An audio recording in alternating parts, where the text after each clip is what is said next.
देश का सबसे बड़ा भूभाग वाला प्रदेश राजस्थान अब 50 जिलों वाला राज्य बन गया है। साथ ही राज्य में कुल 10 संभाग हो गए हैं। सीएम अशोक गहलोत ने 19 नए जिलों और 3 संभागों का विधिवत उद्घाटन कर दिया है। इससे पहले 5 अगस्त को इनके गठन की अधिसूचना जारी की गई थी।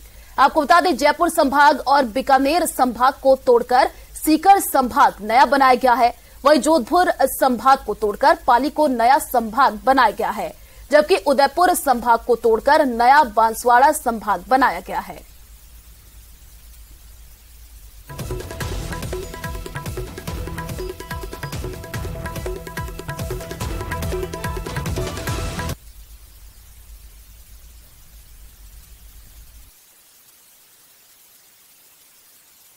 राजस्थान में रामद्वारी कमेटी बनाई गई। बहुत मेहनत करी उन्होंने, लोगों की भावना, जिलों के लोगों की भावना को समझा और 19 जिले साथ में अस्तित्व आ गए। सीकर, पाली, बांसवाड़ा 3 संभाग बन गए। एक नई शुरुआत राजस्थान क्यों हो रही है, जो मैं बार बार कह रहा हूँ आपको, 2030 हमारा विजन होना चाहिए राजस्थान।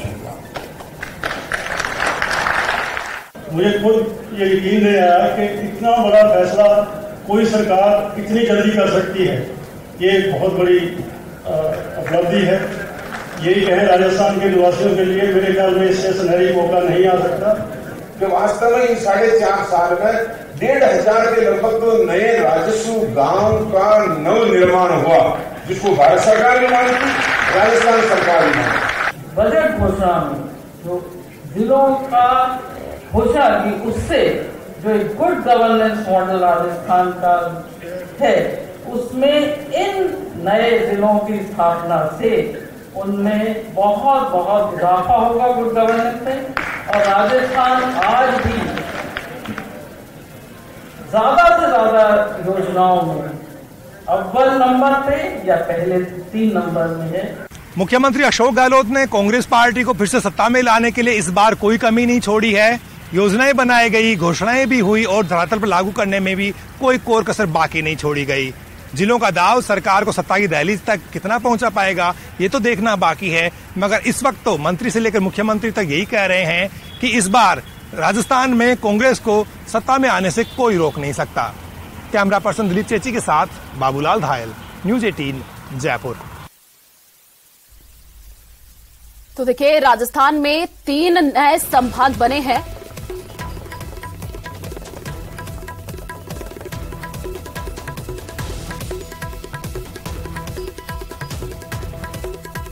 तो ब्यावर को जिला बनाने की बरसों पुरानी मांग ने सोमवार को मूर्त रूप ले लिया।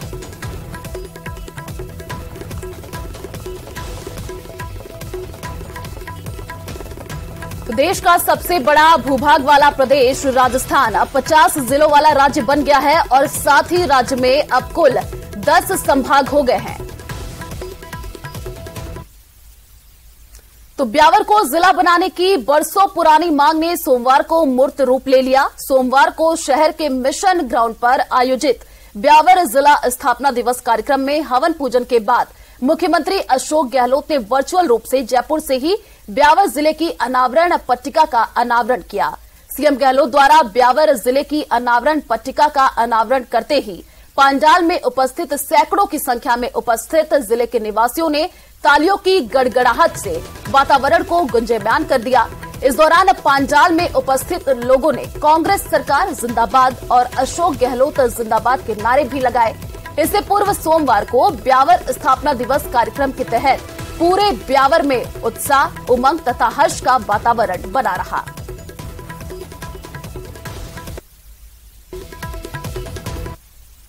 बीजेपी कतराती है, डरती है इलेक्शन से, क्योंकि उनको पता है कि हमें हार का मुंह देखना है। और जिस तरीके से सेल किया है उन्होंने सारे हिंदुस्तान में, और जिस तरीके से सेल किया है उन्होंने जम्मू कश्मीर को सारे। तो जोधपुर के 3 टुकड़े करके आपको बता दें कि नए जिले बना दिए गए हैं। कलेक्ट्रेट परिसर में हुए कार्यक्रम में विधि विधान और हवन कर जोधपुर और जोधपुर ग्रामीण को अलग कर दिया गया, जबकि फलोदी का उद्घाटन कार्यक्रम फलोदी कृषि मंडी में आयोजित किया गया। कार्यक्रम में मुख्यमंत्री अशोक गहलोत वर्चुअल रूप से जुड़े। प्रभारी मंत्री सुभाष गर्ग ने कहा कि पिछले 5 साल में गहलोत सरकार ने जो जनहितैषी फैसले लिए हैं और योजनाएं लॉन्च की हैं, उसी के दम पर सरकार रिपीट करने जा रहे हैं। इस दौरान विधायक मनीषा पवार सहित अन्य लोग भी मौजूद रहे। इनका उद्देश्य, जिले बनाने का उद्देश्य है, वो गुड गवर्नेंस देने का जो संकल्प है, आम आदमी को राहत कैसे मिले। प्रशासन, चाहे वो पुलिस प्रशासन हो, चाहे वो विकास का प्रशासन हो, चाहे वो जनरल एडमिनिस्ट्रेशन हो, चाहे उन योजनाओं को लाभ देने का मामला हो, उन लाभ को इवैल्यूएशन करने का मामला हो, मॉनिटरिंग करने का मामला हो, फॉलो अप करने का मामला हो, तो उसमें सुगमता आती है, सरलता आती है। जो हमारे जनप्रतिनिधि हैं वो आराम से लोगों तक पहुंच पाएंगे, अपना काम कर पाएंगे। जिस तरह नगर निगम में 160 वार्ड बने, जनप्रतिनिधियों की संख्या बढ़ी और काम करने का मौका मिला और जनसंपर्क आसानी से हो पाता है, उसी तरह सभी का जनसंपर्क आसानी से हो पाएगा। सभी प्रशासन काम बहुत तेजी से कर पाएंगे। बीजेपी प्रदेश अध्यक्ष सीपी जोशी राजसमंद के नाथद्वार के दौरे पर रहे, जहां उन्होंने नाथद्वारा समन्वय समिति की बैठक ली और नाथद्वारा विधानसभा के लिए 2 कोऑर्डिनेटर नियुक्त किए। इस दौरान सीपी जोशी ने तिरंगा यात्रा को सफल बनाने और बूथ सम्मेलन करने पर जोर दिया।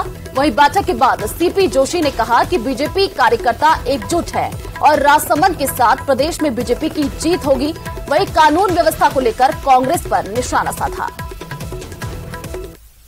जहां तक मैं राजस्थान की बात करूं तो राजस्थान में जिस प्रकार की कानून व्यवस्था है, लचर कानून व्यवस्था है, आप दुष्कर्म की घटनाएं बढ़ जाती है तो उसका जिम्मेदार कौन है? कहीं न कहीं मुख्यमंत्री जी बयान देते हैं कि 65% दुष्कर्म की घटनाएं फर्जी होती है। इनका एक मंत्री कहता है कि मर्दों का प्रदेश है इसलिए दुष्कर्म की घटनाएं बढ़ती है। क्या ऐसे अपराध बढ़ाने के लिए बयान काफी नहीं होते?